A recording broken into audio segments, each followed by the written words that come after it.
Ghost in the Shell. I love a good thinking movie with some good philosophy. So let's review that in this spoiler talk.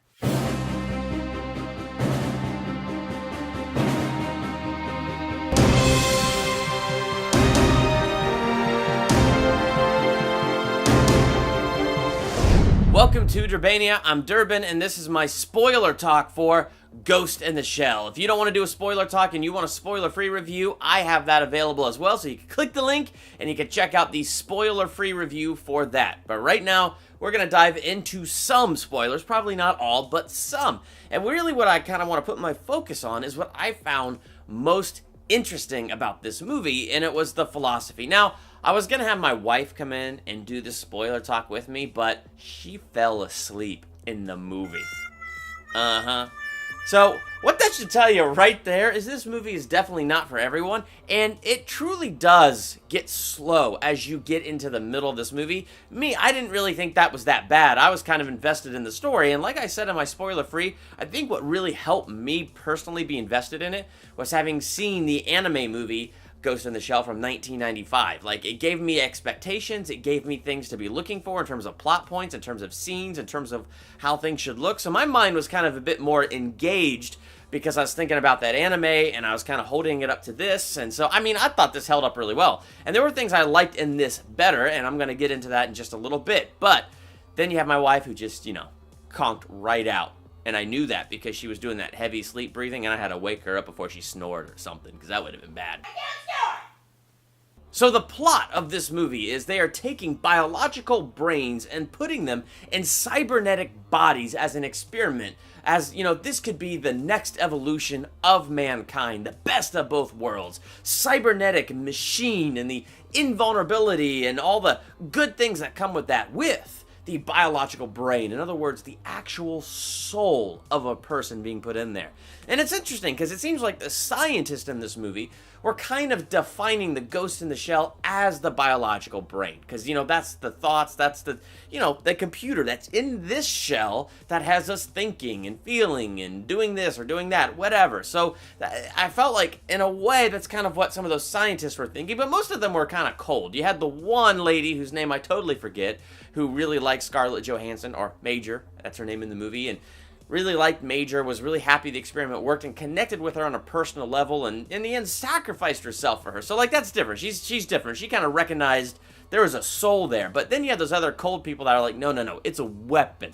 Yeah, I'm glad it's got that kind of human part there so it can think things through, but it's a weapon. I own its body. It's a weapon. So this was the story. This was kind of the tension going on. But what really got me engaged in this whole thing was this whole idea of what constitutes the identity of a person.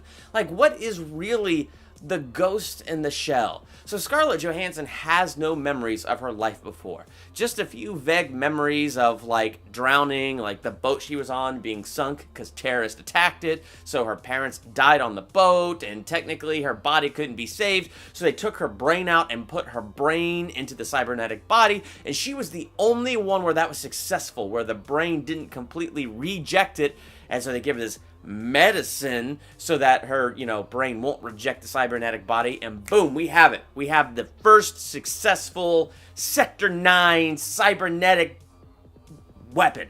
We get that first bit of struggle there. What actually makes the person? Is it the memories that kind of makes up the identity? In a way, that would kind of make sense because you have your memories. You remember where you came from. You remember who your parents are, who your friends are. You remember those things in your life. You remember the choices and the decisions that you make. So it would make sense that holding on to your memories and having your memories does give you identity. But that really wasn't the thesis of this movie. The idea of this movie was it's not your memories and it's not the shell you're in. That ghost, that soul, that's the real you. And whether you have memory or not, or you're in one shell or another, there is a real you that exists underneath. And that's the thing that's alive. That's the life that is, for real. And so that was a really interesting plot that they really began to address that. And so speaking of the whole memories being your identity, Scarlett Johansson's memories were fake. her parents didn't die on a boat. That was the bad guy, Mr. Cutter, who basically wanted this weapon. He wanted more of this type of weapon. And so he designed these fake memories so that she would have an absolute hatred towards terrorists and be even more wanting to work with them and be a weapon in Sector 9. That kind of worked for a little while. But you see, the whole plot of the movie was the restless soul that existed inside of her, the real her that was there, was pressing her forward to find the truth, was pressing her forward, letting her know, you are not a weapon, you are more than this. And so then she meets the bad guy, whose name I cannot pronounce, but in the anime movie, he was called the Puppet Master. So I'm going to go ahead in this movie and call him the Puppet Master, even though he had a different name. In the anime, the Puppet Master was kind of interesting, because basically, he was a cybernetic brain. There was nothing biological about him whatsoever. And yet, because of the artificial intelligence, a ghost was produced, a soul was produced. That was actually a very fascinating concept that they dealt with in the anime, and a part of me would have been sad that they didn't do it that way in the movie. Okay, part of me is kind of sad they didn't do it that way in the movie. But the way they did this in the movie, the way they connected Major with the Puppet Master in this movie and gave them... I just enjoyed their connection better in this movie. Their connection made more sense because instead of the Puppet Master, our villain who is hacking other people's ghosts, hacking other cybernetic androids, you know, seemingly killing innocent people, but really he's trying to take vengeance against the corporation that made him because he was one of the 98 other experiments of trying to put a biological brain into a cybernetic body. And his worked, but not super well, and they discarded him, and so he's this piece of trash thrown off to the side. And what connects Scarlett Johansson and him is the fact that they were both runaways. They were both against this whole cybernetic thing because humans have cybernetic enhancements. They're not all cybernetic like Scarlett Johansson, but they have cybernetic eyes, cybernetic hands, feet, muscles, I don't know. Different parts of them are cybernetic. And so they were kind of against that, wanting people to be like human, and so they guess they had this rebellious streak. They ran away. They lived in this like house out in the middle of nowhere, and because they were runaways, that house got invaded.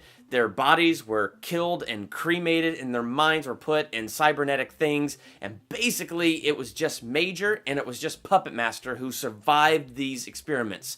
And that was a really cool connection because Scarlett Johansson, or Major, has this ability to dive. Like, she could dive into their minds and dive into their memories. So she dives into this geisha's memory during this terrorist attack that was from the Puppet Master, and basically finds the Puppet Master through that, but then they establish a connection. They don't remember each other, but there's a familiarity about each other's presence, and that familiarity kind of drives them to want to meet each other, to figure this out, even though they're on opposite ends of the spectrum.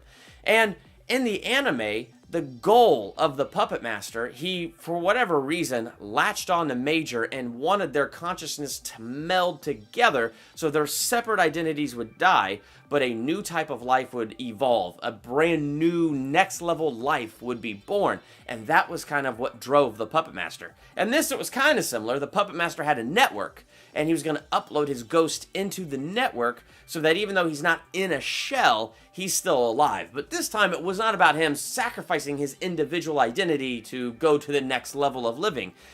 Kind of disappointing, because that was kind of an interesting thing from the anime in '95. But again, like I said, the way they established that connection between Scarlett Johansson and him, I found far more interesting. So he just wanted her to join her in that network. But as we go through this, Scarlett Johansson gets her memories back. Like, there's a scene where she meets her mother, and it's funny because she doesn't know it's her mother. At least I don't think she knew it was her mother at first. Some familiarity when she got the disk drive that had her original memories on it. Some familiar things started to come back, and I think it drove her. See, I kind of had a hard time following it in some points, but I think some familiarity drove her there, and she met her mother, saw her old room, and things began to come back.